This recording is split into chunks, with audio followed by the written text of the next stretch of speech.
Salam, God's lover yang dikasihi oleh Tuhan Yesus Kristus. Apa kabar? Kiranya semuanya dalam keadaan sehat dan diberkati Tuhan tentunya. Mari kita menikmati hadirat Tuhan bersama-sama dalam program Rest and God ini. Kita membawa semua pergumulan beban berat kita dengan sebuah keyakinan bahwa Dia adalah Bapa yang mengasihi kita, setia, dan peduli dengan hidup kita. Bahkan Tuhan Yesus sendiri telah berkata kepada kita, "Marilah kepadaku semua yang letih lesu dan berbeban berat, aku akan memberikan kelegaan kepadamu." Mari kita hampiri Dia dengan iman yang seperti ini. Kita berdoa. Bapa di surga, kami bersyukur karena Engkau tidak pernah menolak kami. Engkau senantiasa mengasihi kami. Kasih-Mu luar biasa Bapa. Kesetiaan-Mu luar biasa Bapa. Bahkan pada saat kami mulai meninggalkan Tuhan, kasih-Mu tidak pernah berubah. Engkau telah membawa kami ke dalam jalan-jalan-Mu yang terindah. Saat ini Bapa, kami rindu menikmati hadirat-Mu. Kami ingin persembahkan korban syukur kami melalui pujian penyembahan kami. Biarlah nama-Mu diagungkan, dimuliakan melalui setiap lagu, melalui setiap perkataan kami. Kami ingin menyatakan bahwa Engkaulah satu-satunya Tuhan yang bisa kami andalkan, satu-satunya Tuhan yang layak untuk kami percaya. Segala pergumulan, segala beban berat kami juga bawa kepadamu, karena kami sangat percaya belas kasihan-Mu, pertolongan-Mu akan memberi kami kelegaan, memberi kami pengharapan dan kekuatan yang baru. Dalam nama Tuhan Yesus kami berdoa, amin. Terima kasih Tuhan, kami ingin mengenal Engkau lebih lagi, sebab Kau Allah yang setia.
Tuhan, Kau luar biasa.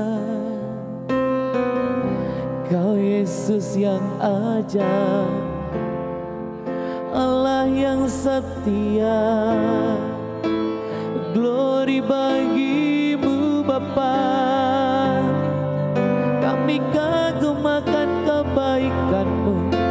Kami kagum akan kemurahan-Mu, Yesus. Kau mulia, tiada seperti-Mu. Kasih-Mu melimpah dalam hidup kami, Yesus. Sebab selamanya kami ingin mencintai Engkau, Tuhan. Kami ingin lebih lagi melekat dengan Tuhan. Selamanya ku cintai, amin, tempat kediaman-Mu, Tuhan. Selamanya ku kagumi kasih-Mu tiada batasnya, takkan pernah Kau ku ingkari. Kasih-Mu selalu ada untukku.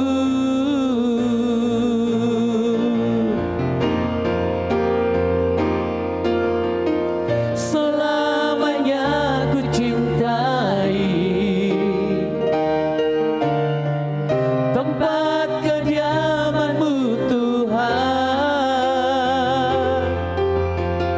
Selamanya ku kagumi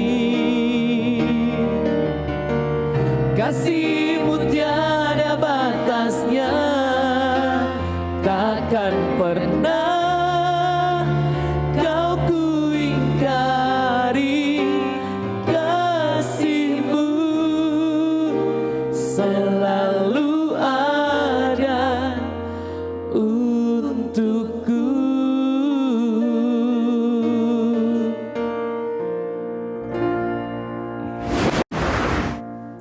Puji Tuhan, saudara-saudara yang dikasihi oleh Tuhan Yesus Kristus, karena Tuhan selalu menginginkan sesuatu yang baik terjadi dalam hidup kita, agar kita juga boleh bertumbuh dalam kebaikan-kebaikan Tuhan, dan hidup kita boleh memancarkan kebaikan Tuhan itu di dunia ini. Salah satu bagian dari kebaikan Tuhan tentunya adalah kasih. Kasih itu bagian yang sangat penting sekali dari kebaikan Tuhan yang boleh kita nikmati. Bicara tentang kasih berarti bicara tentang sebuah relasi yang harus kita bangun. Sebagai orang percaya, Tuhan ingin kita bertumbuh dalam kasih melalui setiap relasi-relasi kita dengan orang lain. Ketika kita berelasi, tentu ada yang berbuat salah. Ketika ada yang berbuat salah, perlu sebuah keterampilan menyelesaikan masalah yang namanya menegur. Seringkali karena salah menegur, akhirnya persahabatan menjadi rusak. Bukannya menegur dengan bijaksana, seringkali saking semangat melihat keburukan orang lain nih. Kalau orang salah itu kan kita langsung tajam sekali melihatnya. Kita alasannya kasih menegur, tetapi sifatnya sebenarnya menghakimi. Karena dalam kasih sebenarnya tidak ada penghakiman. Karena kita menegur dengan cara yang salah, cenderung menghakimi, akibatnya bukan pertobatan, bukan kebaikan dalam relasi yang terjadi, hubungan menjadi rusak dan yang ditegur itu jadi bermasalah. Ini bisa terjadi di mana aja, di keluarga maupun di gereja, di masyarakat, di komunitas itu bisa terjadi. Sebelum kita lihat kebenaran firman Tuhan tentang hal ini, saya beri kesempatan kalau ada yang berbagi tentang sebuah peristiwa, sebuah kenyataan hidup yang mungkin menjadi titik tolak bahwa memang itu real ada di tengah-tengah kita. Silakan. Iya Pak, ada seorang ayah di mana anaknya waktu kecil dia bermain-main di rumah tetangganya, berlari-lari tanpa sengaja dia menabrak satu pot gitu. Sebenarnya sih bukan yang nabrak gitu, tapi si papanya ini tanpa bertanya langsung dia pukul anaknya itu gitu. Jadi anaknya tuh marah gitu. Loh, bukan aku gitu. Tapi karena papanya itu langsung bersikap seperti itu, ya dia jadi kesel dan nggak ditanya gitu Pak, jadi dia marah, dan marahnya itu dia simpan sampai dia hampir dewasa. Hubungannya dengan ayahnya jadi buruk kurang dong ya. baik gitu Pak ya, karena itu membekas sekali di ini. Nah setelah lama baru ketahuan, anaknya baru cerita gitu, setelah sekian belas tahun bahkan, ya waktu itu kan Pak sebenarnya bukan aku gitu. Wah, tapi ya papanya sih harusnya minta maaf. Cuman maksud saya sebegitu lama hubungan mereka rusak. Iya, Pak, bisa disimpan, dan karena sakit hati yang tanpa dikomunikasikan atau dia ditanyakan terlebih dahulu ya Pak ya. Iya. Ya memang kasus seperti itu banyak ya Bapak Ibu di rumah ya, di mana saja kalau bergabung dengan program ini saat ini ya, kasus-kasus seperti itu real ada ya. Bagaimana banyak anak-anak menjadi sakit hati, terluka pahit hati dengan orang tuanya karena ketika berbuat salah orang tuanya merasa malu dan menjaga perasaannya di depan tetangga, tetapi dia korbankan perasaan anak. Dia bisa hukum anaknya, tegur dan hukum anaknya tanpa klarifikasi bagaimana peristiwa yang terjadi. Dan hal seperti ini saya temukan cukup banyak terjadi, sehingga anak-anak yang terluka itu sampai dia dewasa hubungan dengan ayahnya jadi terganggu dan punya jiwa pemberontakan yang luar biasa melawan orang tuanya. Dan kalau akhirnya dia tidak dipulihkan, tidak dijamah hatinya oleh Tuhan dan hubungan mereka nggak pulih, maka anak itu akan tumbuh terus menjadi anak yang mungkin bermasalah karena menyimpan luka hati, merasa dihakimi oleh ayahnya sendiri. Makanya penting bagi kita sebagai orang tua, sebagai pelayan Tuhan, maupun kita lah sebagai orang biasa begitu yang bekerja di pekerjaan kita, dalam relasi-relasi kita, penting bagi kita untuk melatih kebiasaan menegur yang bijaksana, yang baik, supaya niat kita menegur itu benar-benar berhasil, ada hasil yang baik, bukan malah merusak situasi dan merusak hati orang, menyakiti hati orang. Kita semua perlu latihan, karena memang kita lebih senang menghakimi biasanya daripada menegur dengan kasih kan. Menghakimi itu membuat kita jadi berkuasa gitu. Tapi itu perlu latihan supaya relasi kita baik dan kita tidak melukai orang lain. Terus Pak, bagaimana cara menegur dengan bijaksana tanpa menghakimi? Berlatih. Berlatihnya pasti lama ya. Kita semua karena perlu latihan ya. Itu keterampilan yang perlu kita kembangkan dalam relasi kita. Saya teringat Tuhan Yesus pernah ajarkan kita. Coba kita buka Matius pasal 18 ayat 15 sampai 17. Saya bacakan ya. Apabila saudaramu berbuat dosa, tegurlah dia di bawah 4 mata. Jika ia mendengarkan nasihatmu, engkau telah mendapatnya kembali. Jika ia tidak mendengarkan engkau, bawalah seorang atau 2 orang lagi, supaya atas keterangan 2 atau 3 orang saksi, perkara itu tidak disangsikan. Jika ia tidak mau mendengarkan mereka, sampaikanlah soalnya kepada jemaat. Dan jika ia tidak mau juga mendengarkan jemaat, pandanglah dia sebagai seorang yang tidak mengenal Allah atau seorang pemungut cukai. Ini dalam konteks persekutuan jemaat di masa itu. Ada tahap-tahap menegur jemaat yang kedapatan berbuat dosa. Jadi tidak langsung dihakimi rame-rame atau digosipin. Seluruh jemaat jadi tahu. Enggak. Ada tahap-tahap menegur supaya bisa mengembalikan saudaranya itu ke jalan yang benar, bisa membuat hati saudaranya lembut dan akhirnya mau bertobat. Ada beberapa tahap yang kita bisa pelajari, bagaimana kita bisa terapkan itu ya, karena biasanya kalau menegur itu tidak bijaksana kan hasilnya tadi orang hanya merasa dihakimi, merasa dipermalukan, hanya disoroti kesalahannya saja, tetapi tanpa maaf nih, akhirnya kan hanya kamu salah, dan divonis salah itu berarti divonis untuk dihukum, hanya sebatas itu kan, itu namanya menghakimi. Menegur tujuannya tidak seperti itu. Yang pertama di ayat 15 tadi, apabila saudaramu berbuat dosa, tegurlah dia di bawah 4 mata. Jika ia mendengarkan nasihatmu, engkau telah mendapatnya kembali. Keterampilan menegur Itu makanya perlu dikerjakan. Sebab kita paling mudah menegur itu keroyokan, rame-rame. Begitu ada yang salah, kumpulin semuanya. Itu kan, semuanya boleh nasihati dan negur dia rame-rame. Jadi yang satu itu dihakimi itu, diadili. Satu RT. Atau satu keluarga besar, atau satu kelompok, satu komunitas. Tidak. Tetapi Tuhan mengajar kita apa? Kalau engkau melihat ada saudaramu berbuat dosa, termasuk berdosa terhadapmu nih, bersalah kepada kita, jangan jadikan itu sebuah topik untuk bergosip dengan saudara yang lain, untuk mencemarkan nama baiknya di depan orang lain, tetapi ajak bicara empat mata. Menurut saya bicara empat mata itu sebuah keterampilan yang perlu dilatih banyak orang. Apalagi kalau orang itu berbuat salahnya kepada kita loh. Kita temui dia berdua saja, kita coba tanya. Kenapa dia berkata seperti itu? Atau klarifikasi. Kenapa dia berbuat seperti itu? Alasannya apa? Itu sebuah latihan untuk meningkatkan kapasitas kasih kita. Itu Kristus itu hadir melawat setiap pribadi itu. Kalau kita lihat di Alkitab ya, Tuhan melihat Sakeus, melihat pribadinya, melihat satu persatu. Belajar untuk menegur. Sebab kalau orang ditegur di depan teman-temannya, dia akan malu. Fokusnya bukan kesalahannya lagi, tapi fokusnya perasaan malunya. Karena perasaan malu, orang merasa dilecehkan. Jadi terluka, jadi pahit hati. Karena pahit hati, maka akan membuat dia dikuasai kemarahan. Dalam kemarahan itu, dia akan membalas dendam. Makanya banyak orang-orang yang ditegur tapi dihakimi.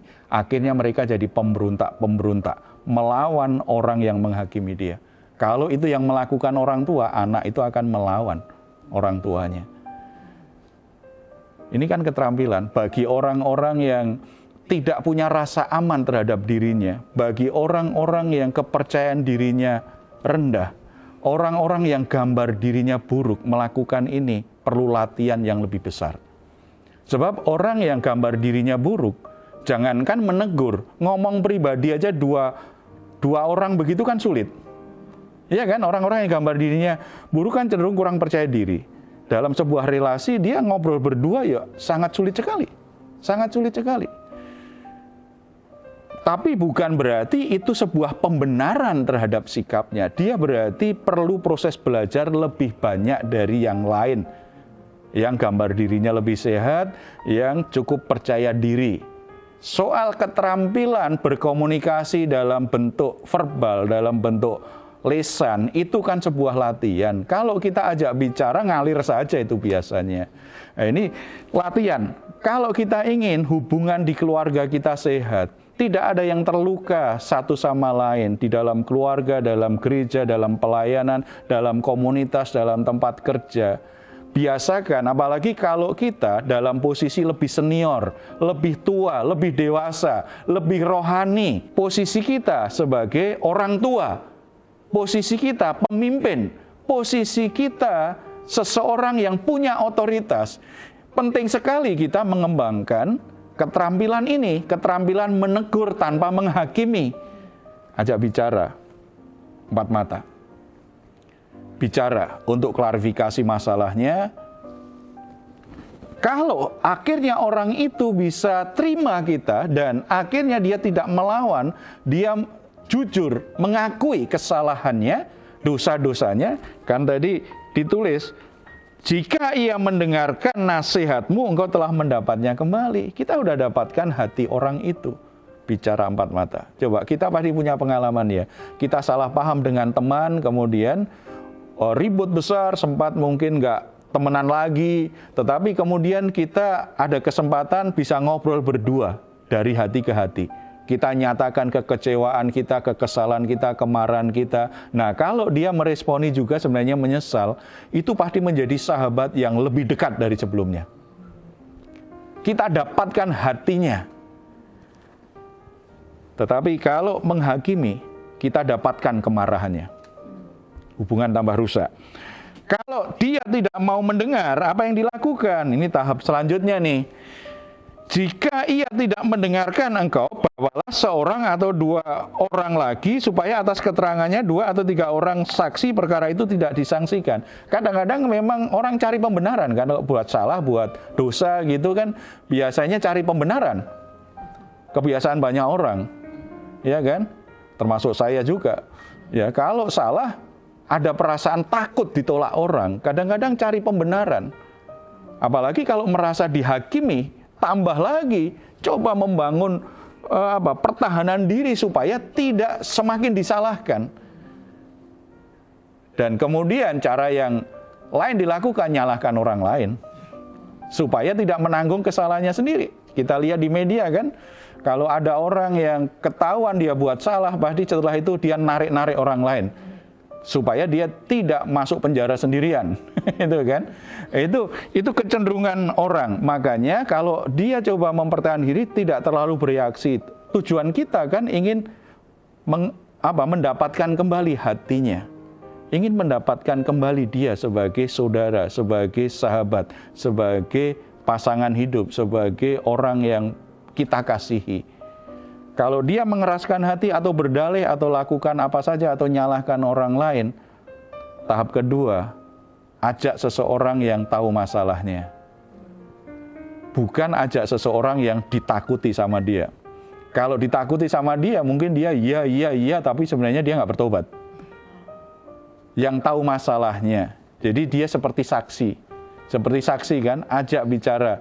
Tidak hanya aku loh yang tahu itu, yang dengar itu. Coba, ini teman kita ini juga tahu ini. Coba kamu cerita, supaya dia tahu bahwa kesalahannya dan dosanya itu tidak tersembunyi. Ada orang tahu, dan dia harus mempertanggungjawabkan itu. Tidak boleh menyangkal, tidak boleh mengelabui orang lain, supaya dia cepat sadar bahwa kesalahanmu itu, dosamu itu tidak hanya kamu sendiri yang tahu itu.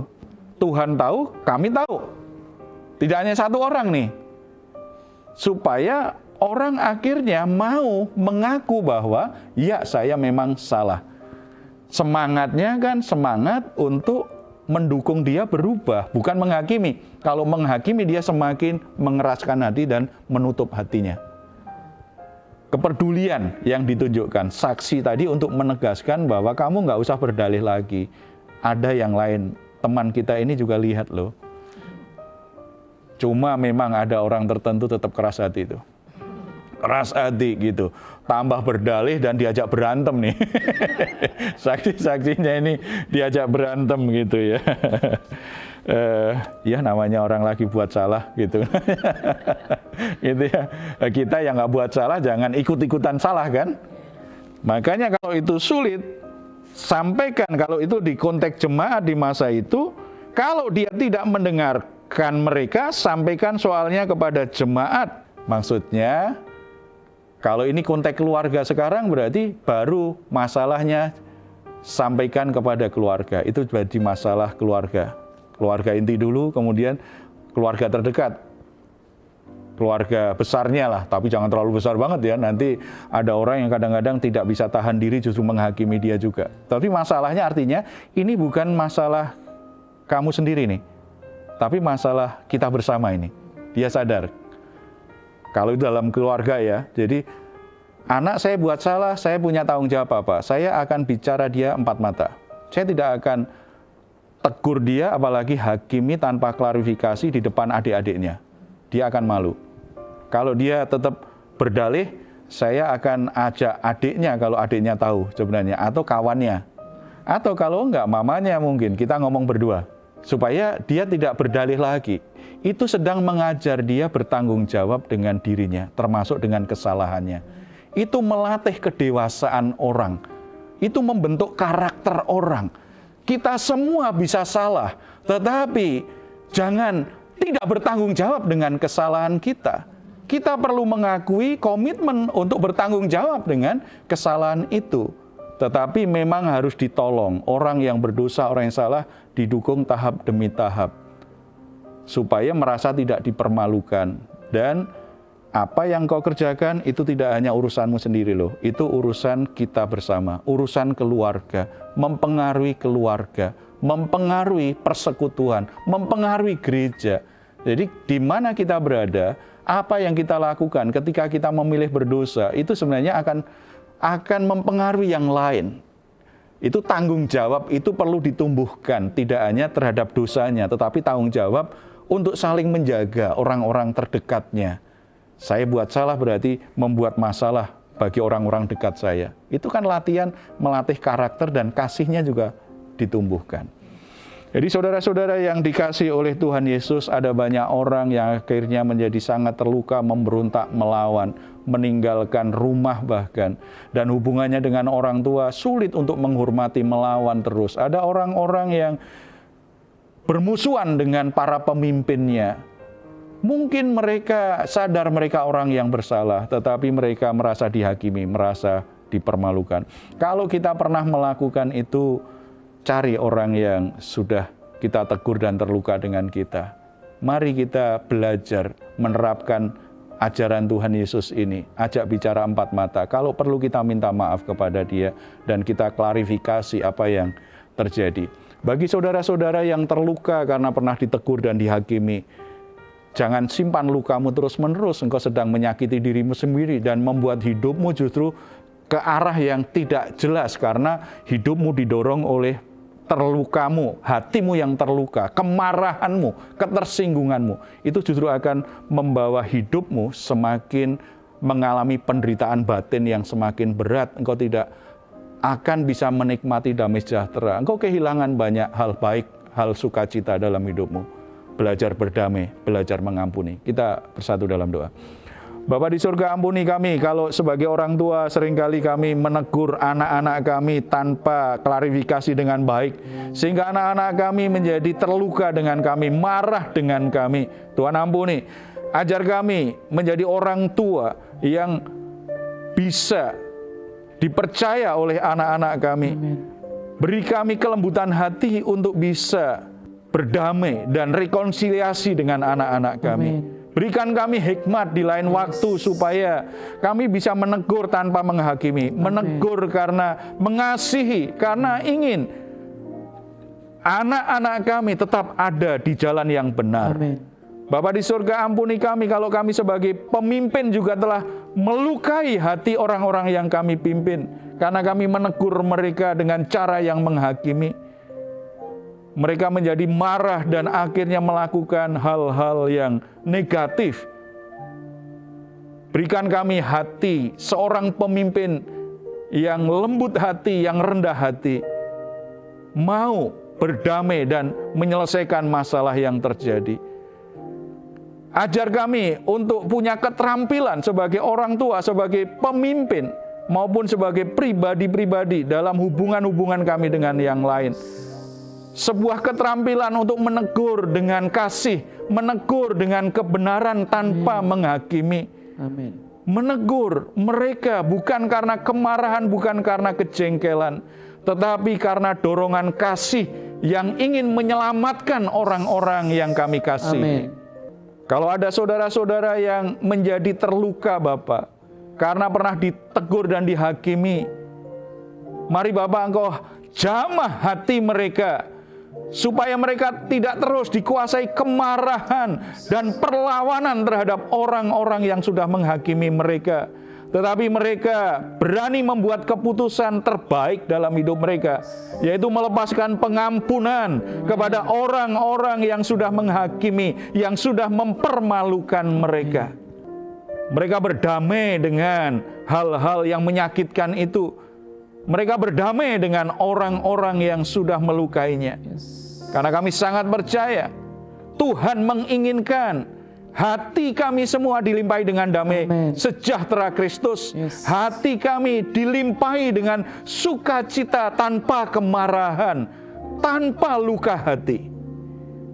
Terima kasih Bapa di surga. Biarlah hal-hal seperti ini tidak terjadi dalam keluarga, dalam gereja lagi, tetapi semuanya bisa belajar dengan benar. Ada banyak orang-orang berdosa akhirnya bisa dibawa kembali di jalan Tuhan. Ada banyak orang-orang yang tersesat, akhirnya bisa dibantu lagi menemukan jalan yang benar. Amin. Karena mereka merasakan kasih karunia Tuhan melalui saudara-saudaranya. Terima kasih Bapak. Kami juga berdoa untuk situasi keamanan, untuk situasi ekonomi bagi bangsa dan negara kami. Tidak henti-hentinya kami mohon belas kasihan Tuhan atas bangsa dan negara kami Tuhan. Kami sungguh-sungguh membutuhkan Engkau Tuhan. Tanpa anugerah-Mu, tanpa pertolongan-Mu, bangsa ini akan mengalami kesulitan untuk bangkit dari situasi berat yang dialaminya. Damai sejahtera-Mu berlimpah atas bangsa kami. Dalam nama Tuhan Yesus Kristus. Amin. Saudara-saudara yang dikasihi oleh Tuhan Yesus, Tuhan ingin saudara menikmati hubungan-hubungan yang mendatangkan sukacita dan kebahagiaan. Oleh sebab itu, mari berlatih bagaimana menegur saudara kita yang berbuat salah dengan bijaksana, dengan benar. Bagi saudara-saudara yang sedang mengalami pergumulan membutuhkan dukungan doa, jangan segan-segan untuk menuliskan pergumulan saudara di nomor telepon yang tertera di layar saudara. Tim doa kami akan berdoa bagi saudara semua. Kiranya Tuhan memberkati dan menolong saudara-saudara.